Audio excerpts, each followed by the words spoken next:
A lot of reasons. I think it was a family decision. It was something that I actually sparked by an NFL great, Richard Sherman, and he kind of brought the idea to me.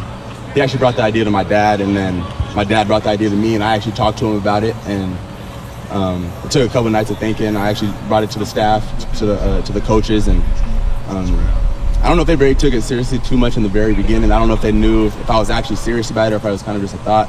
But I see an opportunity for myself and somewhere where I can grow. And I think my ceiling as a tight end is a lot higher than my ceiling as a receiver. And so I think if I continue this path, there's good things in store. Richard's obviously been a mentor to you that you were little kids. Yeah. All of that quarterback said to do something, probably you do it. Absolutely. But I guess what did he see in you? Maybe what were some of the things you were seeing on film on yourself that I don't want to be a wide receiver anymore. I want to be a guy who sometimes takes a man in the dirt and has a block, especially here where you don't really get the ball that much. Right. I think maybe some physicality as a receiver, knowing I'm a 6'3" receiver that's like kind of struggles to stay under a certain amount of weight. 215 pounds was just like a regular thing for me, and it was like I was constantly trying to stay as light as I can to keep up the speed of staying a receiver. And it's like, I mean, why not put on 15 more pounds and be an elite tight end? You know what I'm saying? And so, I mean, I took his words, and I appreciate him giving me that idea. And like you said, I do look at him as someone, as a mentor and someone that's helped me out in many ways, and I appreciate him looking out in this way. Have you done anything close to tight end work in high school? I mean, yeah. I mean, essentially, running routes, it's still concepts. I mean, we're still part of a concept. When we run routes, it's kind of, it all works. It works in together. And so now the blocking side of things, that's something that perimeter blocking and blocking on the outside is something I did a lot in high school and even as a receiver. But it was definitely something to learn moving forward about the run game. I had to learn all about the run game, and I'm still continuing to learn. But the process is going well. Gee, I was going to ask you about that transition because we know that you were always willing to block on the outside. Right. So when you're going inline then, just how different is that for you? And when you're talking about learning, how much is there to do? Right. It was definitely a transition, and I kind of thought it was going to be harder and more fierce than it is. Like, I kind of threw myself in there as soon as I could, and I mean, my first time going in there to block somebody, I'm like, wow, I love this, man. I want to put my face on somebody else, and it was just something I enjoyed doing, and I'm happy about the transition, and I'm excited to see where it goes. How have you seen that maybe improve just over 8 or 9 days? I know you didn't get the full spring there. Right. I've seen growth. I mean, even though I didn't get the whole spring, there was a lot of mental reps being taken. I'm able to watch and see Jeremy do the things, the roles that I'd probably be in store doing. So just being able to see the things being done, and then when I was able to get out there doing it myself, I mean, I just learned. I kind of automatically had a love for it. It's almost like I jumped into it. I almost started liking it right away. I don't know if me and tight end still in the honeymoon stage, but I think I started liking it more than receiver. It's like I get the physical side of the game. I love that, and then I also get to be a route runner. So I enjoy it a lot, and I'm excited about it. But surely you know that tight ends in this offense aren't going to get a ton of catches. Like, you got to give that up. Yeah, I understand. I think I understand that. I mean, I'm here to be a team player. If everything I did was for personal benefit or for something for me, not only would I not get too far in football, I probably wouldn't get too far in life. So I'm here making the decision that I want to be the best player possible, whether that's receiving the ball or being a hell of a blocker. So I'm here to do that and be the best at it. How is it going from being covered by corner to being covered by the linebacker and the safety? It was a transition for sure. I mean, I think the speed on the inside when it comes to the route running is a lot different. It's a little bit slower, and it's kind of easier to decipher different coverages, and you can kind of see what's going on a little bit easier. But on the outside, it seems like everybody seems so much faster, and the move that it takes to get open is a lot harder. And that's the main thing I noticed. What's your weight at right now? I'm at 228. You mentioned, the NFL. Like, are there any tight ends of the NFL right now that you look at and think, like, I could model my game after this guy? Yeah, there's a few. There's a few that I can think of. I'm trying to think of somebody off the top of my head. What's the Ingram dude's name? Evan Ingram. Evan Ingram. There's a lot of different tight ends that when you think tight end, Kyle Pitts, of course. When you think tight end, you think of somebody that's a 6'6", 260-pound, slower guy that blocks, and that kind of has been the history of the game, and that's kind of the way it's been going. But if you look kind of in the future of where the tight end position could potentially go, you can see it being more of an elite, faster, and someone that's physical, kind of like a receiver that almost transitions into a tight end. So you can see that being in the future of the game. And so I just kind of hopped on the trend early. Do you feel like with your receiver background that you can bring a new dimension to this offense at that position? Absolutely. Yes, sir. Hey, G, I want to ask about another mentor of yours, Larry Fitzgerald. Yeah. What's that relationship been like? How did that come about, and why have you guys been able to play? So throughout my life, I've seen, since my football career started, I've actually seen there was a lot of similarities from the beginning with Larry Fitzgerald and I. People would always tell me I played my game just like him. My dream and goal is to be an NFL vet just like him, and I actually want to be a mentor to young rookies. That's something that I want to do, and there's been a lot of just similarities in general. And then about 2-3 weeks ago, I had found out that his mom had passed away at the same age that my mom did, and there was just so many similarities that it's like, man, there's so many similarities, and I'm like, man, I need to talk to this guy. So I reach out to Richard. I'm like, man, is there anything we can do to kind of get us in contact? I just want to talk to the guy. And we ended up getting in contact. We had a great conversation, and ever since then, he just reaches out regularly, just make sure everything's good, and I'm appreciative to have that relationship. When was the last time you guys talked? Maybe a week and a half ago. I think he messaged me, just asked how everything was going. What's it like just being able to reach out to an all-time great and know that you're not the only one going through what you've gone through? He's gone through it, and you just need to talk to him. You can. It's dope. It's just, especially when there's just so much, when you have so much respect for somebody, and not because of what they said or what people think about them, but by what they've done. If you just look at the things that he's done, he's actually went out there and has done it consistently for many years. You're not hearing about Larry Fitzgerald doing bad things out here, getting in trouble here and there. Someone that's actually been a consistent leader to not only his teammates, but everyone around him in the NFL.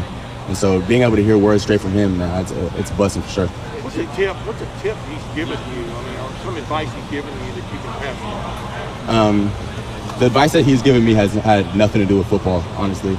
It has had nothing to do with really the X's and O's of football.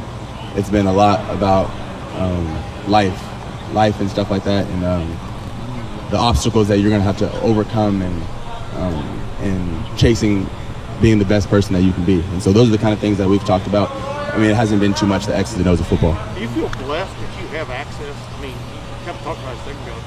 Richard Sherman, I mean, Larry Fitzgerald, how blessed are you to have that kind of? Beyond blessed, I think man. your dad's kind of like a liaison there too, you know? Yeah, I'm beyond blessed. So for all of it. I mean, I'm blessed for a lot of reasons. You know? I'm blessed for those relationships. I'm blessed to be here. And so I'm definitely appreciative. Not a day goes by that I'm not appreciative for those things. And I mean, I never take it for granted. When I hear those words, I'm like a vacuum. I take it all in, and everything they say. I take the things out of it that I need to take out of it, and I apply it to my life. And like I said, these are people that have actually done the things and been the places where I want to go. And so, like I said, I'm thankful for those kind of relationships. Hey, G, choosing to be a tight end basically on your own, coming to the coach's room, that's a pretty professional decision to make. Yes, sir. And given what you're back, I mean, you're a top 100 receiver. And just a year ago, we're talking about how could you afford, help out this team as two freshmen, and now obviously things have worked out how they go. I know the relationship you have probably informed some of that. How have some of them, can you speak to that a little bit? How being around all these professionals allows you to maybe see bigger picture in a world where you could have easily maybe gotten a little upset that Richard told you should probably be a tight end and you were one of the 10 best wide receivers in the country. Absolutely. I think it's very easy to kind of think small picture, because if I was here to think small picture, I'd be like, well, why in the world do I want to be a tight end? Why would I want to play tight end at the Ohio State if I'm not going to get the catches I want to get? I think it's more of a big picture scheme, and I think that's the problem with a lot of things in life. I think everybody wants something right now, and that's not the reality of it, and that's not the way I expect it to go. I think I'm not expecting it to be an overnight sensation. I'm here to put the dirty hard work in, chop wood and carry water, and I'm here to just live another day and just keep going and just day by day get better. And like you said, I'm looking at the big picture and who I can be in the future, and day by day I'm continuing to grow to be the best man I can be. Do you think you can be responsible for the tight end becoming a more focal part of the offense? Absolutely. Do you take that on yourself? Yes, sir. I saw all of you guys have seen the way Kyle Pitts has went around about being the player that he is. I think he's one of the, I think he, if I'm not mistaken, is he the highest drafted tight end to ever go? I think so, yeah. So I think that's like wow, that's a part of history, man. Like one of the highest, and it's someone that came from kind of a receiver background that came into the tight end position. So I think, I mean, when it goes down to history, I think he's gonna be one of the first guys that really kind of elevate that position and kind of change it a little bit. And I think my goal is to kind of come right behind him and make it even more definite on where this tight end position is going. As a tight end here, how much does it help you to be able to learn from Jeremy and watch what he's doing? It's great. I mean, it's good to learn from a lot of these guys. I mean, I think I definitely take parts of everybody's game in the tight end room and I apply it to myself. Especially coming from a receiver, like I said, coming from a receiver background. I think I'm taking everything with a grain of salt. I'm taking Jeremy's route running ability, Kate Stover's blocking ability. You know, I'm taking all of these different pieces and I'm trying to apply it to my own game coming in as a new guy. And so, and all of this is going towards being the best player I can be. With Kyle's hit going so high in the draft, being a Heisman finalist, you talked about him and wanting to kind of follow that. Did that make tight end a position that was more alluring or attractive to you? Like, Yeah. Would it have been different if it was like 5 years ago?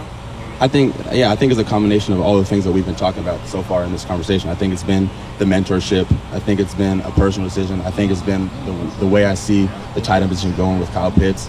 I think it's just a combination of them all. It's no one thing in particular, but that definitely plays a part in why I wanted to make that decision. And you also talked about your weight. When you were a receiver, it was difficult to maybe stay under 215. Right. This offseason, has it been like more freeing to not have to stress about that? Yeah. I definitely. I mean, everything's been more freeing. I feel like I can just go harder in the weight room. It's kind of funny coming from like the heaviest guy in the room to kind of like now coming in as the lightest guy. So now I'm trying to catch up everybody with my weight, and so it's been a journey, but day by day I continue just to chase where I want to be, and it's going good so far. I'm happy for it. Are you able just to lift more and eat more? Yep. Yeah. Lifting, eat more, eat as much as I can, and try to maintain a certain weight to be able to play this tight end position. Not only because I need to, but even for safety reasons, man. Like when you're in there playing with those big guys, you kind of want a certain amount of weight just to be able to maintain. Do you have a weight goal? We just taking it day by day. Really, realistically, I probably want to play around the low 230s for right now, and over time we'll see where that goes. I look at y'all's room though, and I see 4 or 5 totally different looking dudes. Yeah. Is tight end? That's just a nomenclature. But how do you? You guys are all different. Right. Do they need to come up with a name for a guy like you? Another kind of position name? What you kind of bring to the table? Yeah, I'm not sure. I think we'll see where the next few years goes, and maybe when things start going well, maybe we can come up with a name. In your mind, are you a tight end, or do you still think of yourself as a receiver, or is it kind of in between? I'm a tight end. I'm a tight end that has great route running ability. That's kind of the way that I look at myself, and yeah.